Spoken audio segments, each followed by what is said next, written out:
after the Pentecost. So Shaylee, can you come and help us with the arrow, please? Can you count to 12? 12 after this. Count 12 green blocks. 1, 2, 3, 4, 5, 6, 7, 8, 9, 10, 11, 12. That's it. Yeah. How did you get up there? And very soon we'll keep going all the way to... Pentecost? No, this is Christmas. This is star here. That's Where when the my Christmas is. mommy's birthday is. Yay! Yay, isn't that wonderful? Yay! And Sophia, do you want to light the candle, please?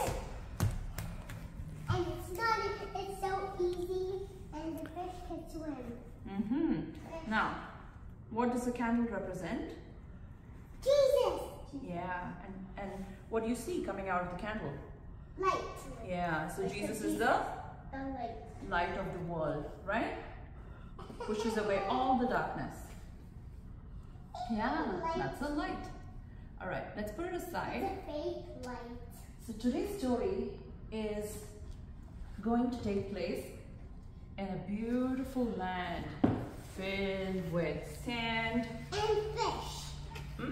Maybe fish too. But first, Nobody.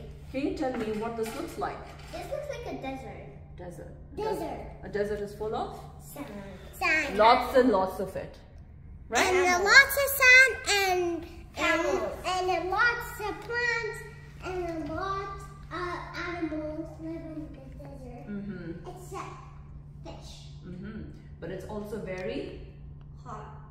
and Camels there. dry. There's not much water in the desert. No water. So if you get lost in the desert, what happens? You would not have. And it never rains or snows. Right. And so sometimes in the desert, you will find bodies of water. In this case, there was a very long and beautiful river called the Euphrates. What was it called? Euphrates. Can you say Euphrates? Euphrates. Now, because the deserts are so hot and dry and water cannot be found everywhere, people chose to build little cities close to the water. And one such city was called Ur. What was it called? Ur. Right. Now, can you put these two people over there? Where? That is Abram and this is Where? Sarai. Over here in the city of Ur. I'll put this right here. Right. Okay. Now they Stand all lived up. in the great city Stand of Ur, up. close to river Euphrates. Now, When fish. yeah. Now, the people of God believed that God was present in every little thing. So, Abraham and Sarai believed that God was everywhere. Do you believe God is everywhere? Yeah. Yeah. Where should I put this nest? No, very soon. Hold on. Okay. So one day, God spoke to Abraham and he said, Abraham, you'll have to make a journey. So Abraham was doubtful. Oh, but how am I going to make the journey? What if I get lost in the desert? So he decided that he will make the journey anyway by trusting in Jesus. God. Yes. And then Because he when you found trust in fish. God, he always leads you to the right places, right? So I'm he took scared. Sarai. Can you move these two people? And all his animals. Can you also move these animals? Oi. Can you keep moving? What? Yeah. And they reached a place called Haran. What is the name of this place? Haran. But how do you think they found their way through the desert? Because Jesus helped them. Yes. Yes. Someone's following them. Yeah. But Because then... I put a running person. Now, they reached this place called as Haran, and they lived here for some number of years. And every day, Abraham would go to a quiet place and pray. He would look up into the sky and he would pray to God. And God would always guide him.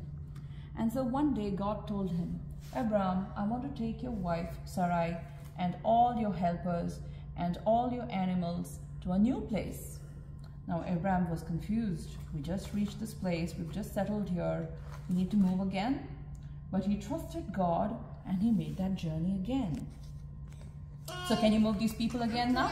Sure. Can I get this animal starting? Very soon, very soon. Can you move these people, Shaylee?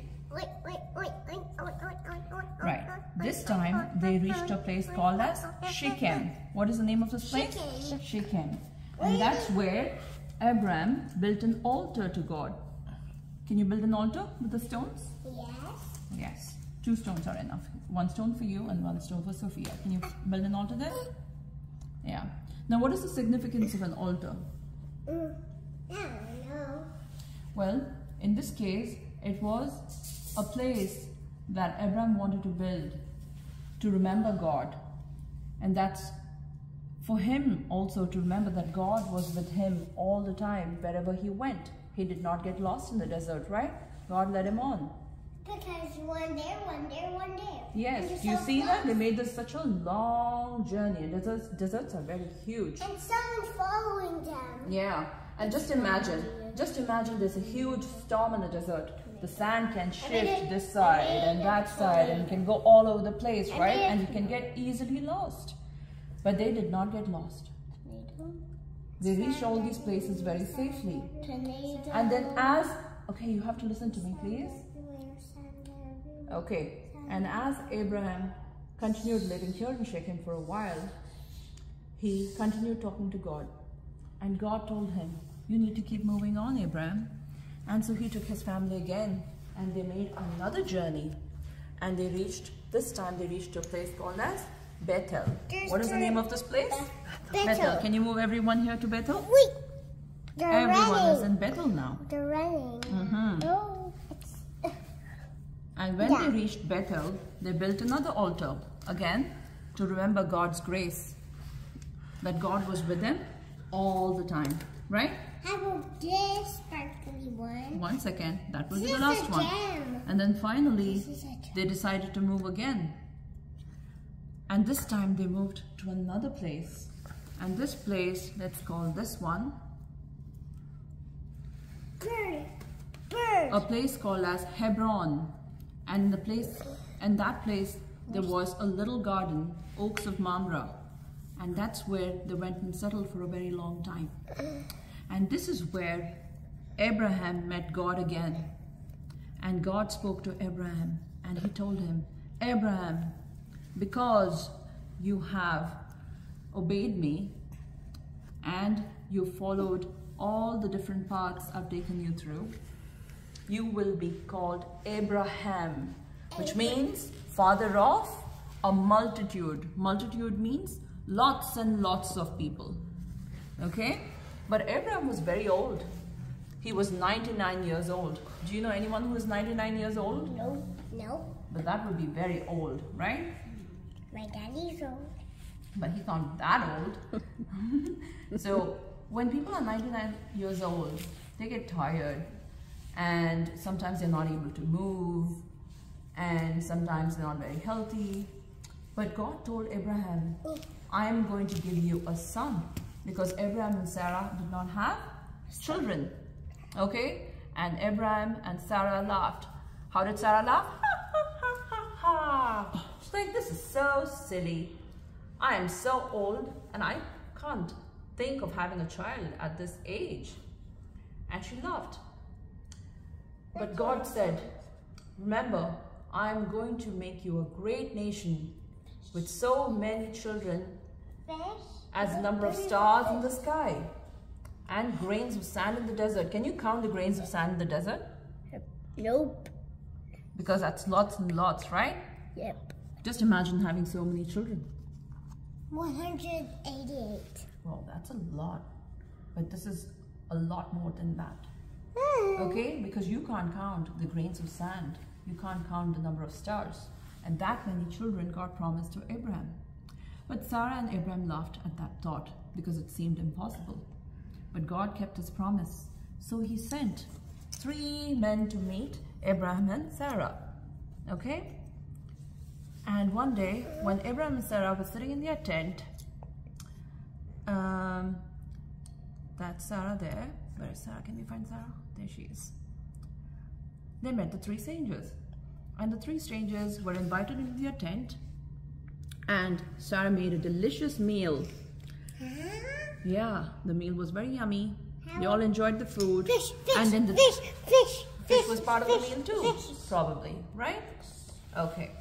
And then the three strangers told Abraham and Sarah, do you remember the promise that God made? What was the promise? That you will have a baby. Yeah. And Sarah laughed again. That is impossible. But then soon enough, Sarah was pregnant and she had a child. And when the child was born, she laughed. Why? Because she initially thought that what God said was impossible, but it was made possible by God. Because all things are possible for God, right? And every single person has a child. Well, by God's grace, yes, most people do have children. But we're all the children of God. And when God makes a promise, He always keeps it. So, when the child was born, the child was called Isaac. And do you know what it means? It means laughter. It's because when God initially made this promise to Abraham and Sarah, it was something that they thought was not possible, and they laughed at it. And to remember that, they named him Laughter. Now, Sarah grew very old and she died. Can you bury Sarah here? We'll make a tomb for her, right? Big. And Abraham was very lonely. Isaac grew. And he was a great source of strength to his father.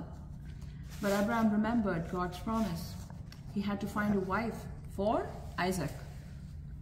And so he sent one of his helpers to a different land. How about this one? Okay, maybe that one. It has a dress. And this helper goes to a land where they started. Over there was a well. Let's call this a well.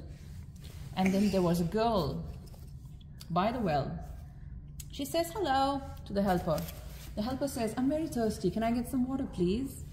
And this girl draws some water from the well and she gives it to the helper. And she invites him home to meet her family. And the helper meets her family and he tells them all about his master, Abraham, and his family, Abraham's son Isaac too. And he says, God has promised Abraham to make a great nation. And Rebecca says, hey, I want to be part of that nation. Can you take me with me? And everyone in her family agrees too, and they're all happy. So Rebecca goes with the helper back all the way to Hebron, where Abraham, Isaac lived. And Rebecca gets married to Isaac, and then they have children. I want to find the children again. Right. Which Can we one, find, which one? yeah, maybe this little fellow, okay? And that little boy grows up and he marries someone, right? And then they have children. And Two children? Yeah, maybe 2 or more. And then they get married and they have more children. Do you see the pattern forming? So many children, right? And the children just multiplied and multiplied, and so many children, as many as the stars in the sky and grains of sand in the desert. And from that family, from that same line, Jesus was born. And eventually, we were all born. So we are all part of this great family. Yay! Isn't that fun? So we're all part of God's promise. God planned it all for us. So, okay, I wonder, Shaylee, what was the most important part of the story? Every single thing. Yeah, but what do you think was the most important part? Jesus. Yes, but what happened throughout this journey? Dad. Who was with them? Jesus. Right. And what was the most important part? Abraham and Sarah, did they initially believe that God would keep His promise? Did they? No, they laughed, right? They laughed. They thought it was impossible. But God always keeps His promise. right. Then And we made children. And that is why we're all part of this wonderful family of God. That's what your necklace says. What was your favorite part of the story? God. No, but there's more to it. Can you explain to me? Sure. The water. Mm-hmm. Water. The bird. The bird. Right.